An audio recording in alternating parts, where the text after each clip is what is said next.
Still checking if the place still cold. Moving in a way, no place, no snow. Straight chilling with my niggas that shiver.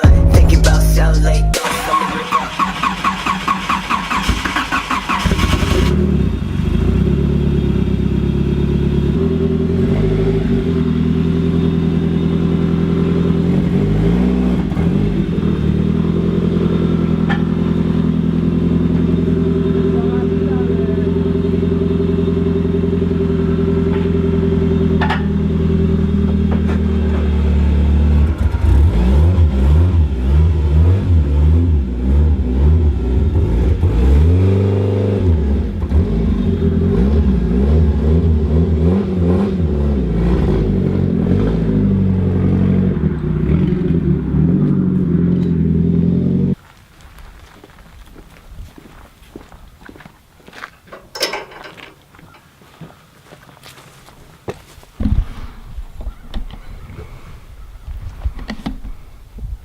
Woo! It's sunny and got the Lexus out. Damn. Damn. What do you need, Fred? All right. Fred, I don't know if you guys know this, but he's stripping his car because he's selling a bunch of stuff. No, these seats are not for sale. No, that handbrake's not for sale.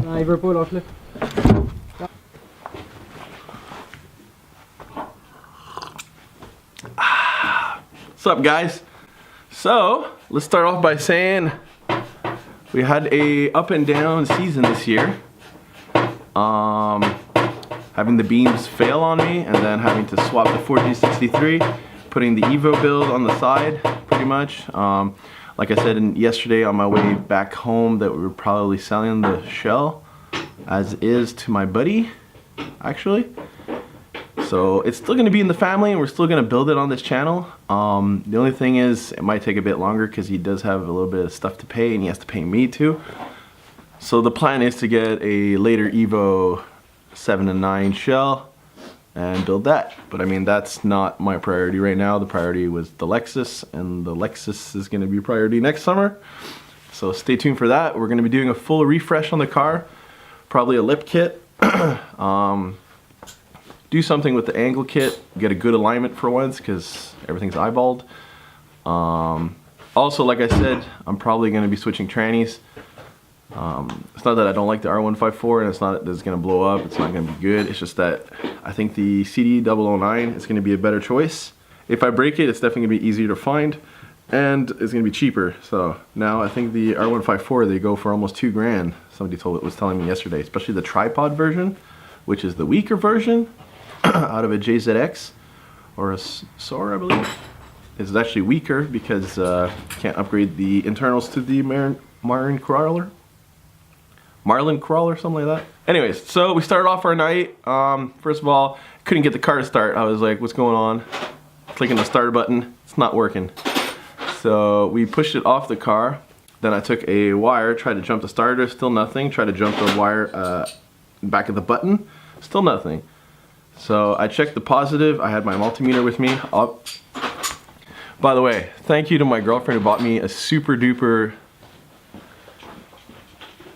Hey, what's up? Yeah. I don't know what it's a tool chest or what do you call that? Toolbox. So thank you to my girlfriend who bought me a super duper toolbox that I can bring just for the track. She's just tired of me using her bins. And it's so much better too. Like, you got your things in one drawer, you got your ratchet in the other one you got your wrenches, and the other one you got your spare parts and stuff. It's a shame there's no one for skills. Wow. Dory Fred is behind us. Go follow him on his Instagram, Dory Fred, because that's all he does is Instagram and Facebook crap, which Facebook views don't matter. Hopefully we're going to be starting a couple of new things with Fred and in the future soon, so stay tuned for that. Right now he's stripping out his Miata. So if you guys need Miata parts, hit me in the DMs, or hit Fred on DMs actually. He'll probably be making a post list on his Instagram with everything that's for sale. If you want stuff shipped out, we can probably ship it out. It's gonna cost you extra, of course. Yeah, so we had all our spare parts, that was good. With my multimeter, I was able to check, okay, when you press the button, we're getting 12 volts, and I had 12 volts at the starter, so what's going on? Palmer's dad was actually there. He's like, just bang on the starter. So I took a big bar and Ryan's hammer, hammered on it a couple times, and then boom, it started working. I'm like, wow, starter was jammed. So I might get a new starter solenoid. It's probably just like full of water, because I will. Yeah. You know what? I've seen worse. Non. It's actually not that bad. Je comprends pas. Viens voir.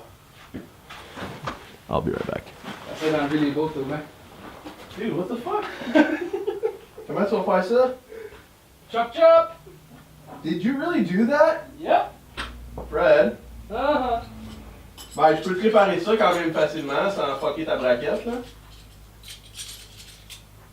But Fred? Come see this is worth it. So, Fred has a nice bracket. It's nice and welded. It's all great. Try to take off the bolts. It's underneath this thing. You know, all you have to do is drill a circular hole and then you'll be access to the bolt. Yeah, we'll just cut and build a brand new. Why? Why would you do this? I would have made it. Oh. YouTube content! It's not my car. It's not my car.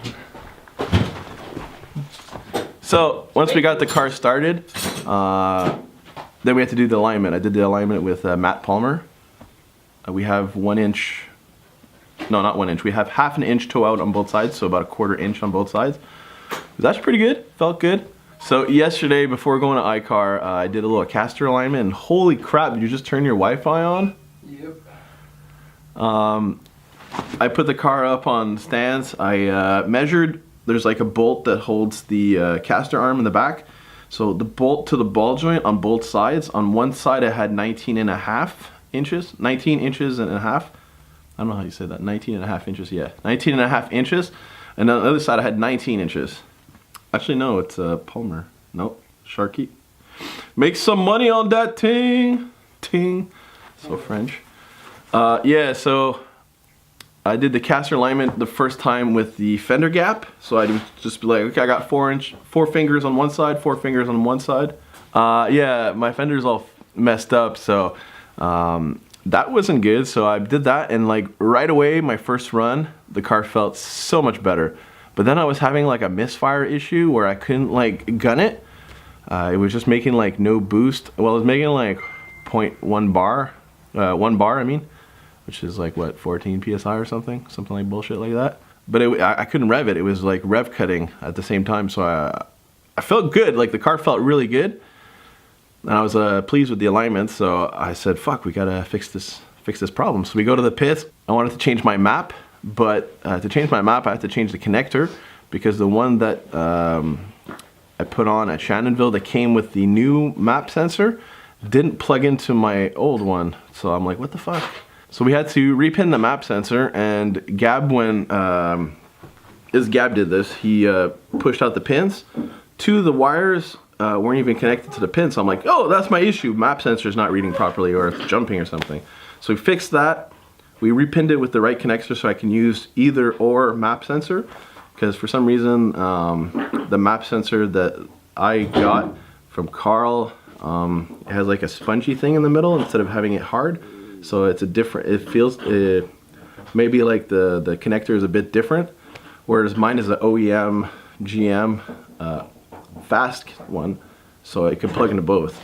So we fixed the map sensor, we go out again, it's still doing the same thing. I'm like, man, what the heck? So we come back to the pits, I'm all pissed, I slam my door, throw my helmet in my car, I'm like, fuck! And then, thank you, my boy Ryan, who was actually drifting pretty good and almost hit the wall a couple times yesterday, spun out in front of me.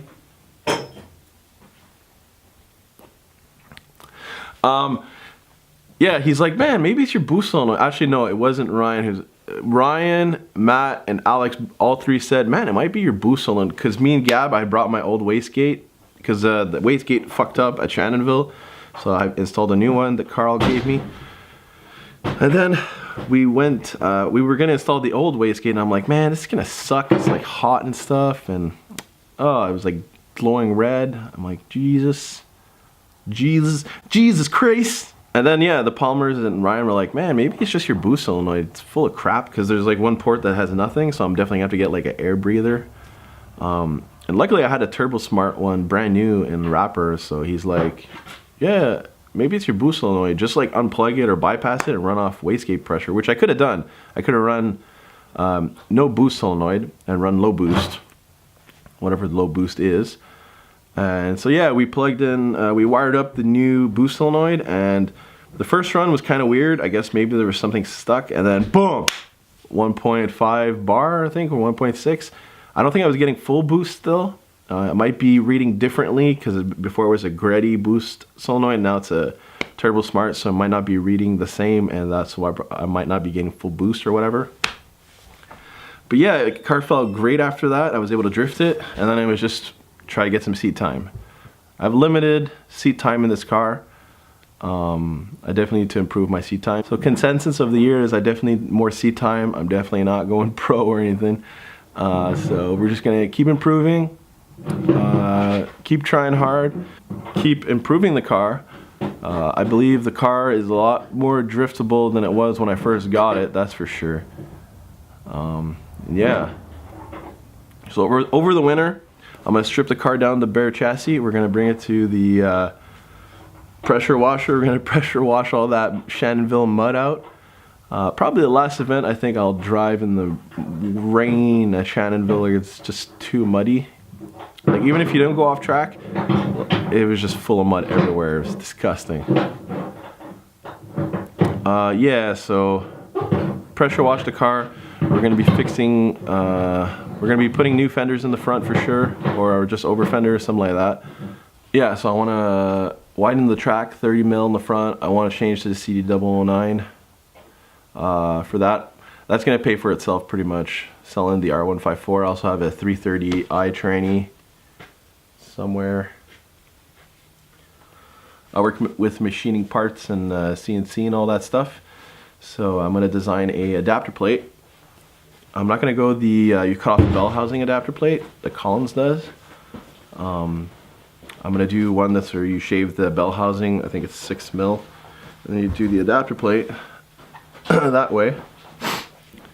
And then I might have to machine the spline a bit so it fits like an R154. Not the spline, but like the length of the shaft. I don't know if you can understand what I'm trying to say. It's like for the pilot bearing, internal slave I want to do.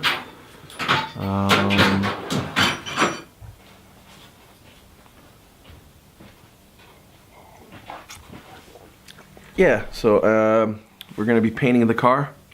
I want to get a FIA legal driver's seat, so either a Sparco Sprint in red or a Sparco Sprint large, because I am a big dude. Though I am gonna try and lose weight this winter. That's a big thing I want to do for myself, just my health. I'm gonna start running and playing.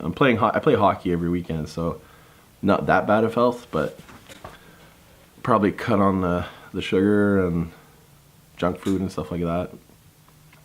But I mean, you guys don't want to hear about that. Yeah. So get a Sparco Sprint in red. It's got to be red because my passenger seat, my bride is red, and I like red seats. It's different. I also want to get a newer steering wheel. I was thinking about the Chelsea Denofa aluminum wheel. I have a couple of coolant leaks, which I was expecting since it's like all non-AN lines and a whole bunch of different kind of hoses and clamps and stuff. So I have a little leak, so at the beginning of every drift day I need to fill up my water, which is fine because I'm running just straight water. So I'm thinking of changing the 2 rad hoses to go from the back to the front to ANs. Also changing the 2 hoses that go from the, not the block, for like the heater core. Changing that to ANs that go all the way back. And then I got a couple of other little hoses that I gotta change. Not too much. Shouldn't be too bad. Maybe like a couple $100. But overall the car is pretty good. I'd also like to do cams. My tuner Carl told me that I'd probably be making at least another 100 wheel horse if I upgraded my valve springs. I'm not saying I need more power, I'm just talking out loud here. I think valve springs would definitely be a good thing to consider. Yeah, I think if I do the valve springs and cams, I'll be pretty satisfied for the next year. In terms of power, I don't really need that much more power. Because once you have too much power, then you're just like wasting tires pretty much. And all my friends are going to be like in that power range anyways. It's not going to be like 700 horsepower or anything.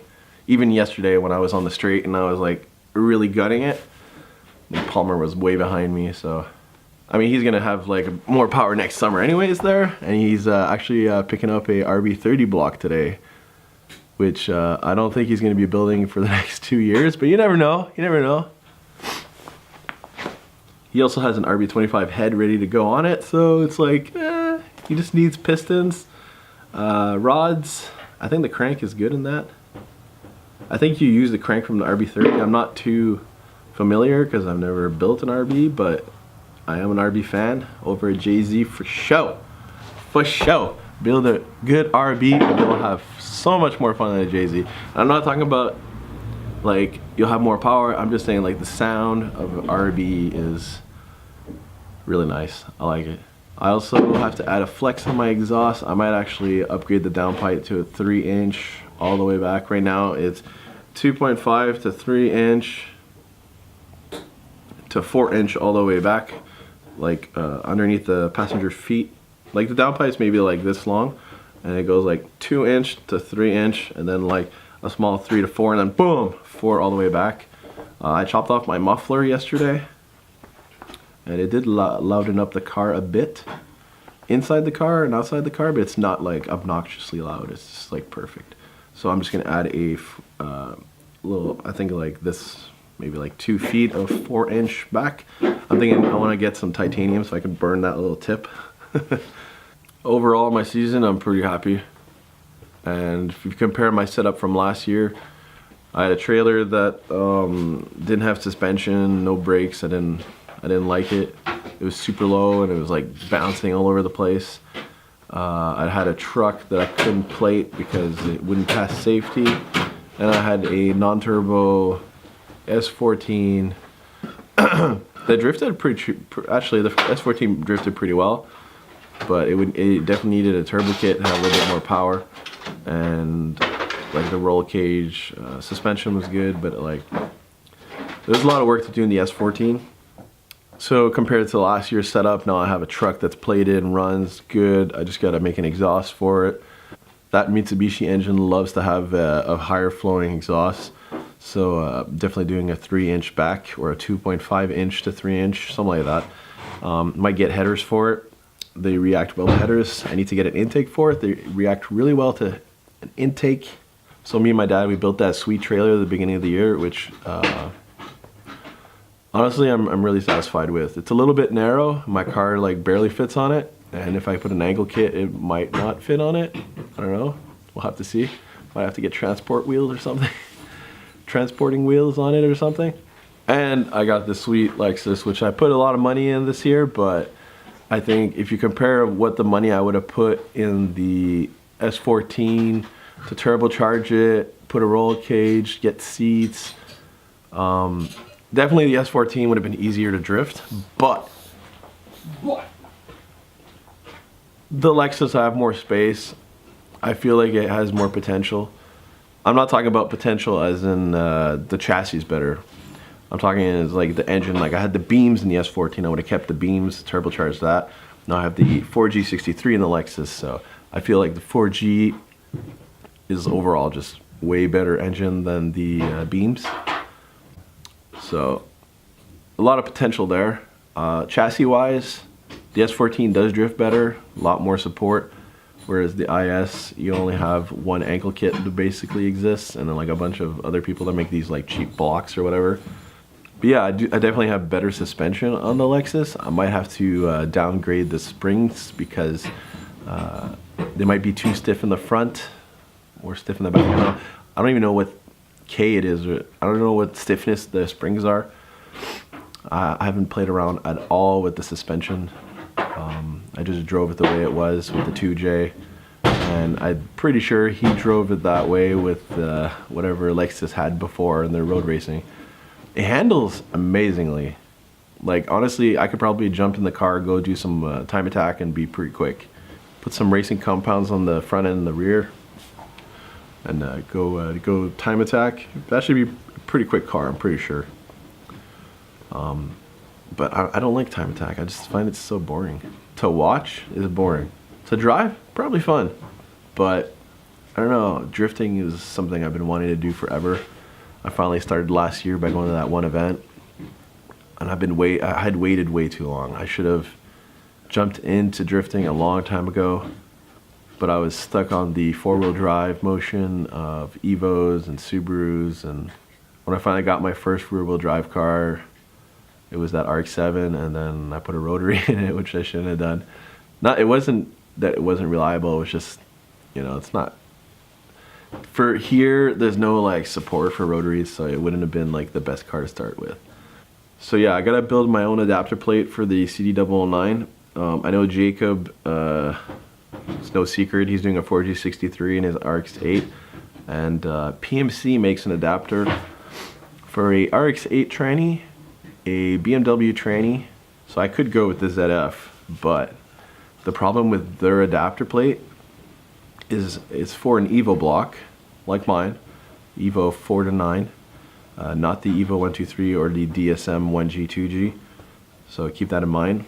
Also, the way they put the starter, they put it under the block.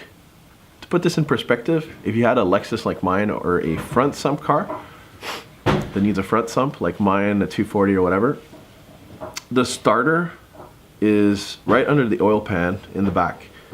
That's where your subframe is, or your steering rack. So that doesn't work. And then if you do it in an RX-8 like Jacob, or even a BMW, actually, the only place I can see this might working, okay, so if you do an RX-8 or a BMW that's a rear sump, first of all, you got to make a rear sump for your oil pan. Nobody does that. It's all custom stuff. Unless you go with the early gen, the 2G, 1G, and Evo 123, 4G63.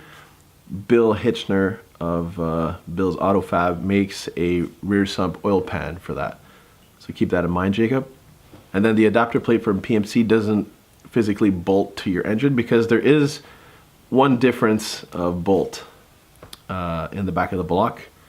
I'll have to show you. If you want to see what the difference is, just Google bell housing differences between Evo and 4G, early 4G63 or something. Basically, you got the two bolts are the same. That one's the same. And then the bottom two down here are on early gen, are like the bottom two bolts are identical, whereas on Evo, that bottom bolt is just a bit higher. That's the only difference. You could probably drill another hole in the PMC adapter or something and get it to work.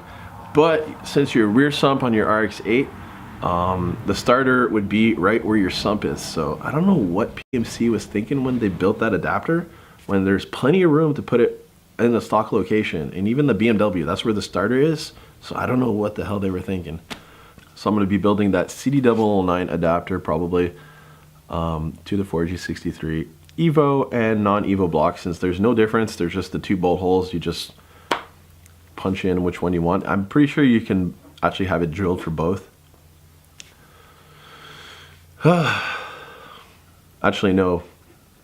Because on the 4G63 early gen, I think one of the lower bolt, it's not a guide pin, and on the Evo block there's a guide pin or something like that, and the guide pin's in another different location. There's like little differences, not much. Other thing is I got that 4G69 block sitting right there. It's a 2.4 liter. Literally all I'd have to do to that block is use the crank from my 4G63 early gen that I have right there into that, so the crank is good for boost, and get pistons and rods for it. I need to get an Evo 4 to 9 oil cover, balance shaft elite, run all the Evo 4 to 9 components on the front of the block, water pump, and put an Evo head on it, and it's a 2.4 liter block. Yeah. At the same time, you can get a 4G64 block, which is a 4G63 block with 10 millimeter higher, 10 millimeter or 7 millimeter, 8 millimeter, something like that. It's a couple of millimeters higher, which makes it a 2.4 liter block. And that you can actually stroke it to a 2.6 liter. So a 2.6 liter 4-cylinder is a hell of a lot of torque, my friend. So I think that's where I'm gonna leave this video. Hope you guys enjoyed my drifting this year. We're gonna be rebuilding the car together this year. We're gonna be doing a lot of different stuff this winter. Maybe go ice skating, like I said, and do a bunch of stuff. Go see Jacob, do some ice racing. But yeah, till the next video, peace out and stay bossy.